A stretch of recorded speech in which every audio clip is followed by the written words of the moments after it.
ఒక్క నిమిషం ఆగు. ఎక్కడికి వెళ్ళకు.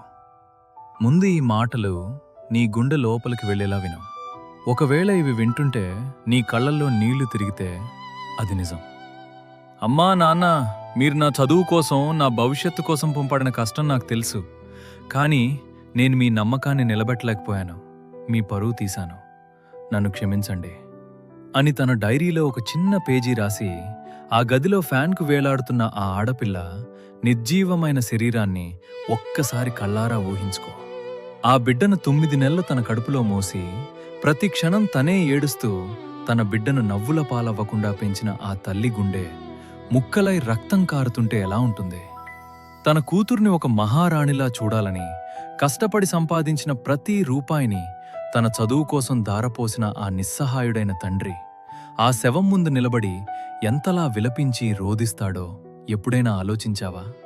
కాలేజ్ గేటు బయట కన్ను పడితే చాలు ఒక ఆడపిల్ల జీవితాన్ని నాశనం చేయాలని తిరిగే ఆ కామాంధులు ప్రేమ పేరుతో, ఆకర్షణ పేరుతో నిన్ను ఒక ట్రాప్లోకి లాగి నీ జీవితాన్ని ఒక చీకటి గదిలోకి నెట్టేసినప్పుడు నీకు ఆ క్షణంలో అనిపించే భయం, వచ్చే నరకం వర్ణనాతీతం. వాళ్ళు నీ అందాన్ని, నీ పరువుని, నీ ఆత్మగౌరవాన్ని చిదిమేసి నిన్ను మానసికంగా చంపేస్తారు. కానీ ఆ తర్వాత మిగిలేదేంటి? నువ్వు చనిపోయాక ఆ అపవాదుని మోయలేక నీ తల్లిదండ్రులు రోజూ బ్రతుకుంటూనే శవాల్లా మారిపోతారు. సమాజం వాళ్ళను చూసి నవ్వుతుంటే వాళ్ళు లోపల కుమిలి కుమిలి ఏడుస్తూనే ఉంటారు. నీ కన్నీటిని, నీ బాధను చూసి వాళ్ళు చచ్చిపోయి బ్రతుకుతారు. కాలేజీకి వెళ్లే ప్రతి ఆడపిల్ల వెనుక తన తండ్రి పడే కష్టం, తన తల్లి చేసే ప్రార్థనలుంటాయి.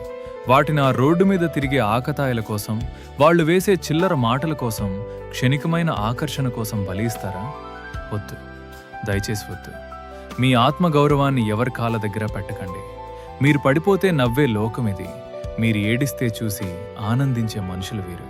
మీ కన్నీళ్లకు, మీ ప్రాణానికి వాళ్ళు ఎంతమాత్రం అర్హులు కాదు. మీరెవరికో భయపడటం కాదు, మీ కళ్ళల్లో వాడికి భయం కనిపించకూడదు, నిప్పు కనిపించాలి. ఈ మాటలు నిజమనిపిస్తే, ఈ ఆవేదన నీ గుండెను తాకితే ఇప్పుడైనా మేల్కోండి.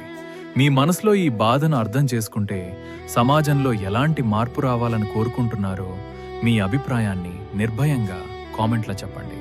మళ్ళీ తర్వాతి వీడియోలో కలుద్దాం.